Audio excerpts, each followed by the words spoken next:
नमस्कार, the talk time में आपका स्वागत है। मैं हूं ब्रजेश राजपूत। इस बार के शो में हमारे साथ जो मेहमान हैं वो किसी परिचय के मोहताज नहीं हैं, डॉक्टर ज्ञान चतुर्वेदी जी। मध्य प्रदेश में हरिशंकर परसाई और शरद जोशी के बाद जिस व्यंग विधा को आगे ले जाने का बीड़ा जिन्होंने उठाया है और लगातार उस पर उल्लेखनीय काम कर रहे हैं वो हैं डॉक्टर ज्ञान चतुर्वेदी जी। और एक बड़ी पीढ़ी, खासकर मेरी, जो उनको पढ़ के बड़ी हुई है और थोड़ा बहुत लिखना सीखी है। डॉक्टर साहब का बहुत बहुत स्वागत है विस्तार न्यूज़ में।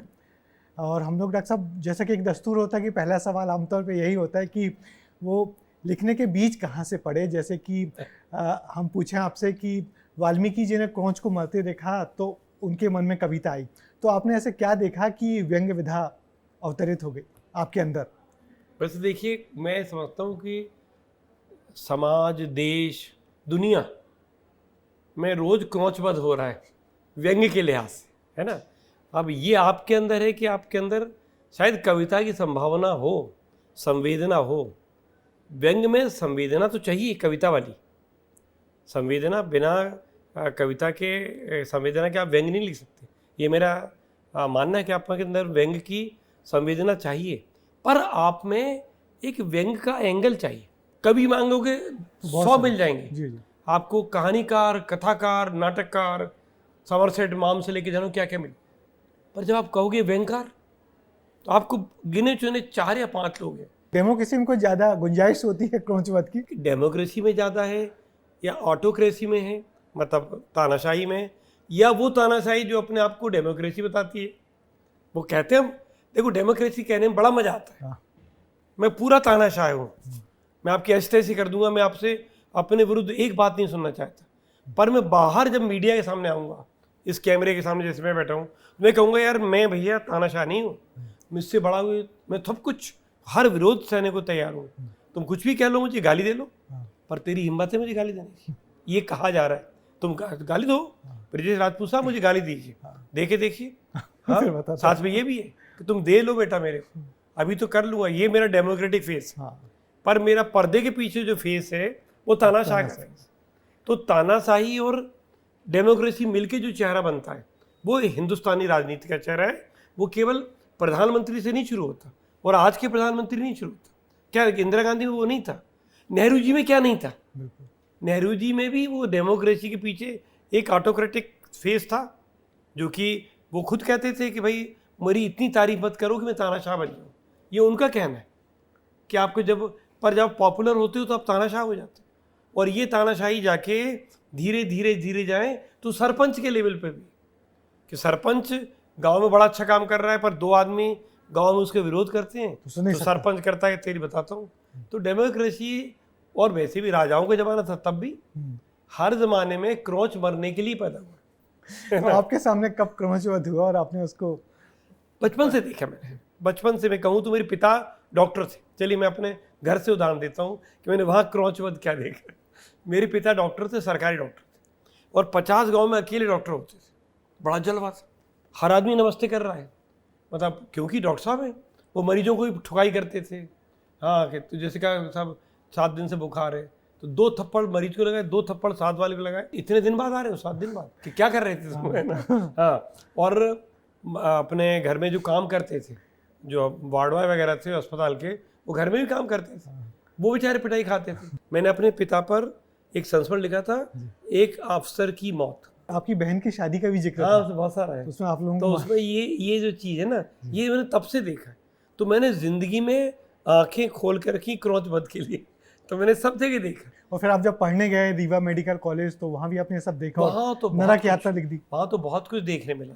आप देखिए, किसी भी सिस्टम में घुसते हुए आपकी आंख चाहिए। हमेशा कहते हैं ना कि वो आंख आपके पास है कि नहीं।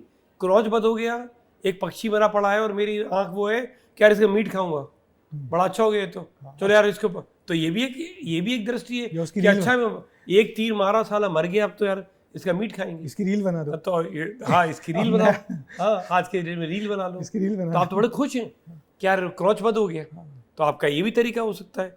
जब मैं मेडिकल कॉलेज में घुसा और मैंने मरीजों की हालत देखी सरकारी अस्पताल में, और मैं देखता था वो पहला गाँव में इतना गरीब था रीवा, कि जो आता था गांव में गरीब, जो जिसको ओपीडी में आपने देख ही लिया तो बहुत खुश है भगवान कि भगवान ने मुझे दर्शन कर दिए। अच्छा। तो आप पूछे क्या हो गया, क्या करते हो, पहला प्रश्न हम हमेशा ही पूछते हैं आप क्या काम करते हो।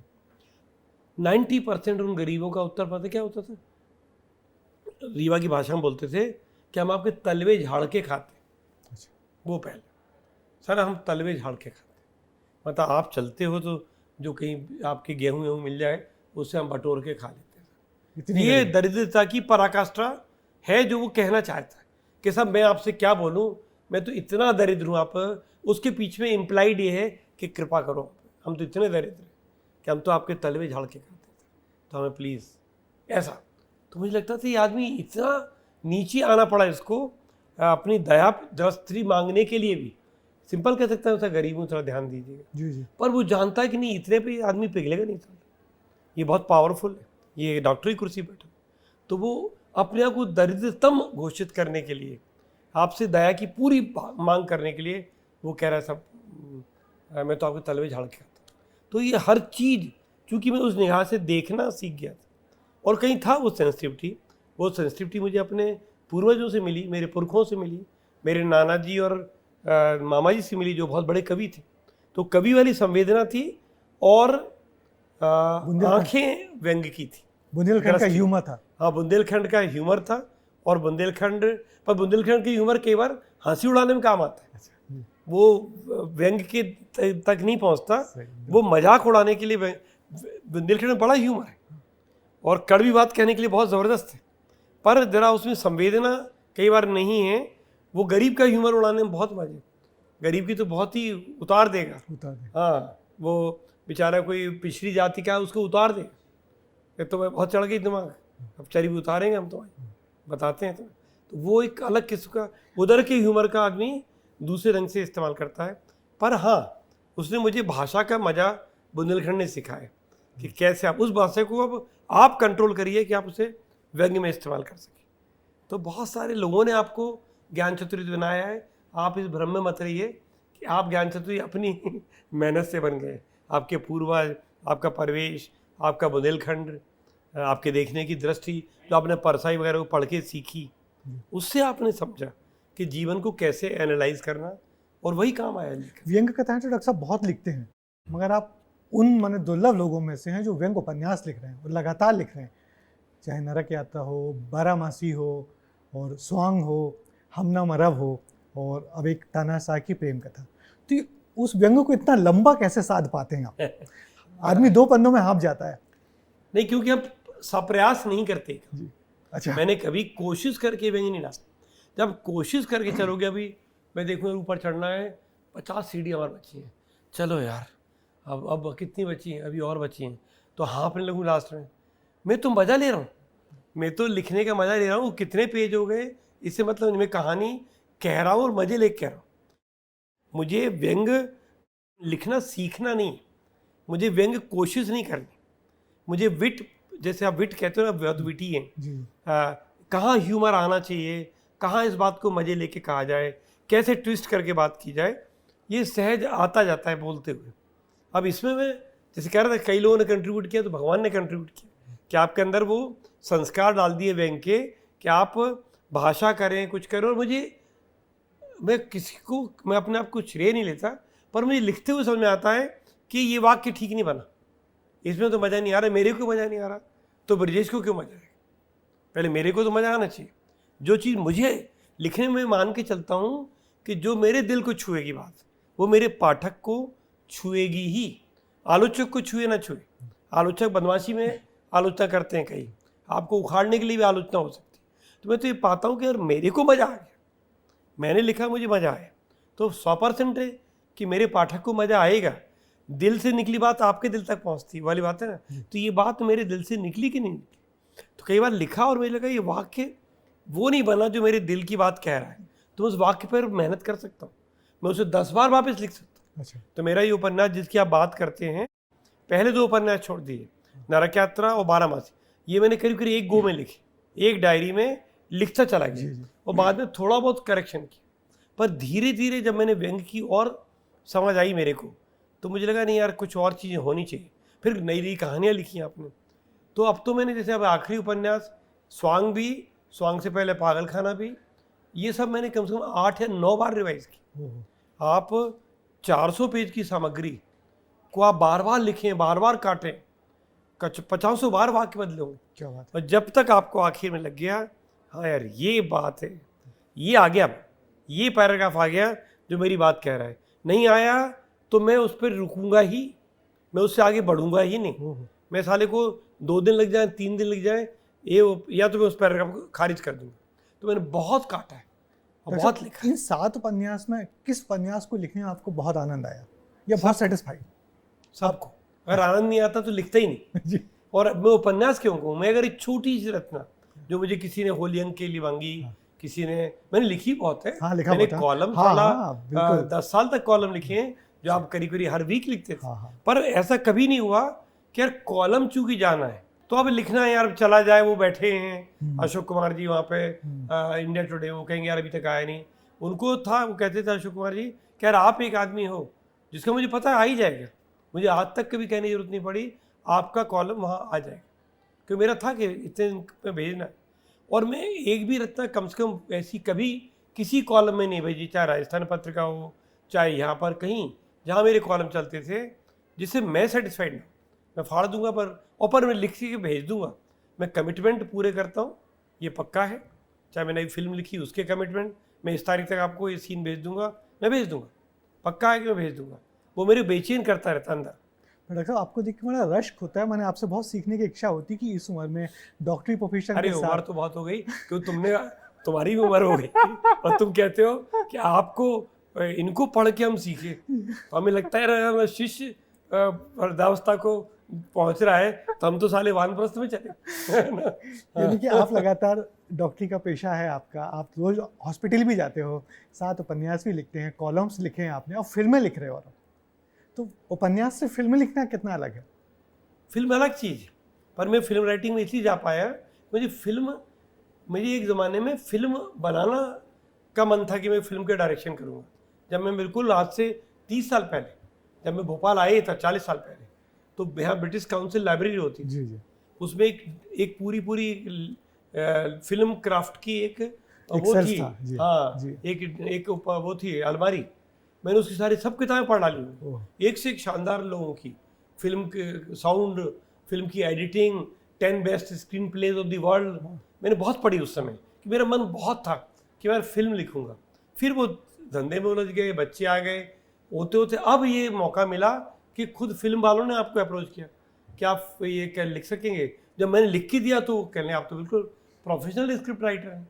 तो हमने कहा भैया हमने प्रोफेशनल स्क्रिप्ट लिखना 30 साल पहले सीख लिया, अब हमें मौका मिला है करने का। तब बहुत मजा आता। दोनों अलग चीज़ें। आपको विजुअली कहानी देखना आना चाहिए। आप एक कहानी देख पाते हो कि नहीं, ऐसा कि ये यहाँ से आ रहा है, ये यहाँ से आ रहा है, ये दरवाज़ा खोल रहा है, सीन कहाँ से शुरू करेंगे। एक अंदर सीन घट रहा है और एक आदमी बाहर से आना है, तो बाहर से कैमरा रखोगे कि वो दरवाज़ा खोलता है और अंदर आता है, या अंदर से सीन रखोगे मैं बैठा हूँ और कोई दरवाज़ा खोल के अंदर आता है। मैं कहता हूँ क्या है, दोनों में बहुत फ़र्क है। तो कहानी में कहाँ बात आएगी। तो आप बहुत गहराई से विजुअली जब तक आप नहीं सोच पाते कि ये इतना, और फिल्म में माध्यम ये है कि एक पंक्ति खराब नहीं लिख सकते, क्योंकि मेरे पास रॉ मटेरियल 10 सेकंड का है। वो बात मुझे जो फिल्म लिखने में मैं 5 पेज में कहता, मेरे पास कहा गया है 30 सेकंड में ये सीन होना चाहिए, क्योंकि कहानी हमारी 2 घंटे की, मैं इससे ऊपर नहीं चल सकता। अब आप इस सारे सीन को कंसाइज करके 30 सेकंड में वो भावना आ जाए, तो वो डायलॉग आ जाए, वो चरित्र आ जाए, और आप 30 सेकंड में बात कर सकें, तो ज़्यादा डिफिकल्ट है उस लिहाज से। पर अगर आपको विजुअली सोचना आता है तो बहुत मज़ा आता है। अभी मैंने जो स्क्रिप्ट की थी उसमें साक्षी तंवर हैं, उसमें वो राव हैं, गजानन राव थे, राजेश तेलंग हैं। तो एक अलग नरक यात्रा पे फिल्म बन रही है। नरक यात्रा पे तो अलग बन रहा है, वो OTT सीरीज वो लिखेगा कोई और, उन्होंने मुझे केवल अभी पैसे देके उसकी प्रॉपर्टी पे कब्जा कर लिया है ना, यार इंटेलेक्चुअल प्रॉपर्टी हमारी ऑडियो विजुअल। मगर 2 फिल्में आप लिख चुके हैं। पर 2 फिल्में अलग से लिखी हैं। वो कहानी का आइडिया उनका था, लिखी मैंने, तो उसमें बढ़िया आइडिया था और मैंने बहुत बढ़िया उनको दिया बना के। तो इन लोगों ने इतनी तारीफ करी मेरी स्क्रिप्ट की, बल्कि उनका DOP डायरेक्टर ऑफ फोटोग्राफी ने मुझे बोला, बहुत बड़ा फोटोग्राफर है, नाम भूल रहा हूँ, बहुत बड़ी फिल्म वो किया उसने, हाँ। जो कि हमारी छोटी फिल्म थी। मैंने कहा यार इतने से बहुत महंगे होंगे, इन्होंने कुछ बड़ी फिल्में शाहरुख खान वगैरह की बहुत सारी की। तो उसने कहा, मैं नाम भूल रहा हूँ, मैं जब शूटिंग पे 3 दिन के लिए गया था इलाहाबाद उस शूटिंग को देखने, तो उसने कहा सर रुक जाइए, पहले घुसते हुए फिर शूटिंग चल रही थी, ये अरविंद बब्बल उसके डायरेक्टर हैं, तो बब्बल ने कहा सर डीओपी आपसे मिलना चाहते। हम तो डीओपी भी नहीं जानते थे, हम तो मानते फोटोग्राफर, डायरेक्टर ऑफ फोटोग्राफर। तो डीओपी ऊपर की स्क्रीन पे था तो नीचे उतर के आया, सर मैं बस आपसे मिलना चाहता था, ये मैं फिल्म केवल आपकी स्क्रिप्ट के कारण क्या बात कि आपने स्क्रिप्ट इतनी अच्छी लिखी है कि कैमरे में बहुत मजा आए। जी। तो मुझे फिल्म का एक अलग मजा है। डॉक्टर साहब, आपका जो नया उपन्यास है एक तानाशाह की प्रेम कथा, तो बहुत ही मैंने तानाशाह और प्रेम कथा, ये कैसे संभव है? हाँ देखो, एक तो ये जब आइडिया मेरे मन में आया और इसका नाम, ज़्यादातर मेरे उपन्यासों की नामकरण बाद में हुआ, पूरा उपन्यास करने के बाद यार क्या लिखें, क्या उपन्यास का नाम दें। ये पहला उपन्यास था जहाँ मैंने पहले आया कि मैं तानाशाह का और प्रेम कथा लिख रहा हूँ। ये एक ग्लिम्स नाम की पहले आई मेरे मन में कि यार तानाशाह की प्रेम कथा हो सकती है, भाई तानाशाह पर प्रेम कथा होगी। वहाँ से लिखना शुरू किया, फिर मैं और गहरे में उतरा, बल्कि मेरे जीवन की ये पहली प्रेम कथा है। पत्नी को समर्पित की है आपने? हाँ, नेचुरली कि अपने जीवन में प्रेम तो मैंने सबसे पहले उन्हीं के थ्रू समझा कि प्रेम क्या होता है। तो मैंने प्रेम में जब गहरे समझा तो मैंने कहा प्रेम में तानाशाही भयंकर आती। मैं अगर तुमसे, बाप है आपसे, बाप और बेटे का प्रेम है, अगर बेटे को बहुत प्रेम करता है बाप तो उस प्रेम में थप्पड़ भी मारता है। उस प्रेम में वो कहता है नहीं तुमको यही बनना है ब्रजेश, तुम ये नहीं करोगे, इसमें ज़्यादा है, तुम तो आईएएस बन के देखो, तुम ये क्या कर रहे हो, तुम लेखक बनना चाहते हो, तुम बेवकूफ़ हो क्या, उसमें क्या पैसा रखा है। तो ये तानाशाही है। क्यों? पर वो आप उससे कहो तुम क्या बात कर रहे हो, वो कहते तू जानता है ज़्यादा कि मैं बता, मैं तेरे लिए कुछ गलत चीज़ सोचूंगा, मैं तुझसे प्रेम करता हूँ और तू समझ नहीं रहा बात को कि ये सब प्रेम में किया। तो हम प्रेम में कब तानाशाह बन जाते हैं पता नहीं लगता। और ऐसे ही देश प्रेम में, देश का जो मेन आदमी है वो कब तानाशाह बनता है उसे खुद पता नहीं। तो ये कहानी प्रेम और देश प्रेम में आदमी कैसे तानाशाह बनता है उसकी कहानी। डॉक्टर साहब, कुछ आपकी बड़ी सुंदर सी लाइनें जो हमने लिखी हैं, जैसा ये आपने किसी एक इंटरव्यू में कहा कि हिंदी में लिखना नंगों के सर में लॉन्ड्री जैसा है। मैंने आपको सुना ही रहा था अभी कि हिंदी में कोई, इतनी मेरी किताबें सामने पड़ी हैं, वो इतनी और होंगी। हाँ। आप अगर इन सब की रॉयल्टी भी देख लें तो मेरा 2 महीने का घर का खर्च ना चले, उतनी है जिंदगी की कमाई, उतनी है। जो पैसा भी आया वो पुरस्कारों से आया कि पुरस्कार कुछ बड़े मिल गए, जो पैसा आया फिल्म में आ रहा है कि फिल्म में लिख रहा हूँ। वरना हिंदी में लिखना मतलब लॉन्ड्री, नंगों के शहर में लॉन्ड्री की दुकान खोलना कि भाई नंगे के क्या धुलवाएंगे, कुछ नहीं है ना, बल्कि हो सकता है आप कपड़े पहन के दुकान खोले हो तो आपको ही उतार के ले जाएं। तो इसलिए नंगों के शहर में लॉन्ड्री की दुकान है, हिंदी में लिखना। ये तो मीडिया आ गया जिससे कुछ पैसे आने लगे। आपने एक बार बोला था किसी प्रोग्राम में मेरे सामने कि बुंदेलखंड के लोग तो पैदाइशी व्यंग्यकार होते हैं। हाँ, लिखते नहीं है। हाँ, मैंने ये माना है कि बुंदेलखंड में कुछ लोग तो खासकर मेरे रिश्तेदारों में ही है। मेरा भाई है, मेरा इमीडिएट छोटा भाई जो लेफ्टिनेंट जनरल है आर्मी का, वेद चतुर्वेदी, एंड डॉक्टर भी हैं बहुत बड़े, वो उसका स्पोकन ह्यूमर, बोलने वाला ह्यूमर इतना ज़बरदस्त है। तो वो कभी लिखे तो मैंने कहा तू तो मेरे से बढ़िया लिखे। तो ऐसे बहुत से लोग हैं। आपने एक बार बोला था मैं व्यंग्य के कोण से दुनिया को देखता हूँ। हाँ, मैंने वो तो शुरू में बोल दिया आपको कि लोग क्रौचबद्ध को कितनी तरह देख सकते हैं, मेरे को मैं व्यंग्य के इलाज से देखता हूँ। तो वो है, भगवान ने वो दृष्टि दी है कि मैं हर एंगल में किसी मिलता भी हूँ तो कहीं सबकॉन्शियस माइंड उस आदमी को व्यंग्यात्मक ढंग से भी एब्जॉर्ब करता रहता है कि उस आदमी में क्या विसंगतियाँ हैं, कैसा आदमी है। तो और इसी को लिखना है। एक बार आपने बोला था व्यंग हंसाने की बात नहीं है, व्यंग तो रोने की बात है और हंसाने की कला है। हाँ, ये क्या है? देखिए क्या है, जैसे क्रौचबद्ध की बात करूं, और क्रौचबद्ध से जब चूंकि बात शुरू हुई है तो क्रौचबद्ध तो रुला देना चाहिए, एक निर्दोष पंछी। और वो क्रौचबद्ध तो जिसने उनको कहा था वो तो मैथुन रथ थे। बिल्कुल। एक उसके दौरान मार दिया उसको, और उसमें किसी को, जब वो आनंद के परम आनंद के क्षणों में था, किसी ने उसे मार दिया, उसकी कोई गलती नहीं। तो आपको कायदे से, अगर आप सही में आदमी हैं तो आपको ये चीज़ हिला देना चाहिए कि कोई एक निर्दोष को मार देता है।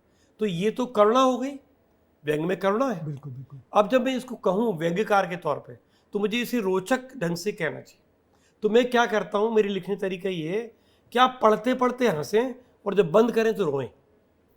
क्या बात। मेरी सारे उपन्यासों में ये है कि पढ़ते हो आप हंसते जाते हो, पर आप जब बंद करते हो तो जो बात मैंने हंसते हंसते कही है वो आपको रुला देती है कि यार क्या बात है ये वाली। तो ये कला जरा कठिन है। राज कपूर और चार्ली चैपलिन की कला है बिल्कुल कि आप हंसते भी जाते हो रोते भी जाते हो। जो हास्य व्यंग्य से करुणा की ओर जाए वही व्यंग्य है। वही, हाँ, जो हास्य के जरिए करुणा को उजागर करे वो व्यंग्य।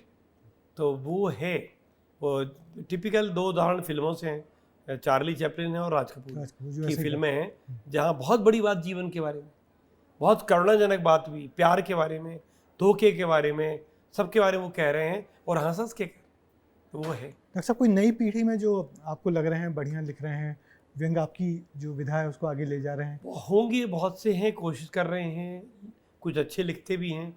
नाम तो 2 तरह से नहीं लूँगा। एक तो मैं एन मौके पे, आप अगर अचानक मुझसे पूछ लोगे तुम्हारा नाम क्या है, तो मुझे थोड़ा सोचना पड़ता है कि नाम ज्ञान चतुर्वेदी है ना, तो ना तुम्हारा नाम, मैं भी किताब पे लिख रहा था कि प्रिय, तो मेरे सोचना पड़ा था ब्रजेश राजपूत, जबकि आपके साथ सालों का संपर्क है, तो मेरे नाम जल्दी से भूल जाते हैं। पर हाँ, कुछ लोग कोशिश तो कर रहे हैं। नई पीढ़ी, वैसे मैंने कहा कि व्यंग्य लिखना इतना कठिन विधा है कि हर भाषा में, उर्दू में सबसे ज़्यादा हुए हैं व्यंग्यकार, जो जेन्युइन अच्छे व्यंग्यकार, वरना मराठी में, गुजराती में, आज तक बड़ी भाषाएं हैं, साउथ में, इंग्लिश में, हिंदी में गिने चुने व्यंग्यकार हैं, 4-5। व्यंग्य एक बहुत कठिन विधा है, जानना, सीखना और उसे मेंटेन करना, बनाए रखना।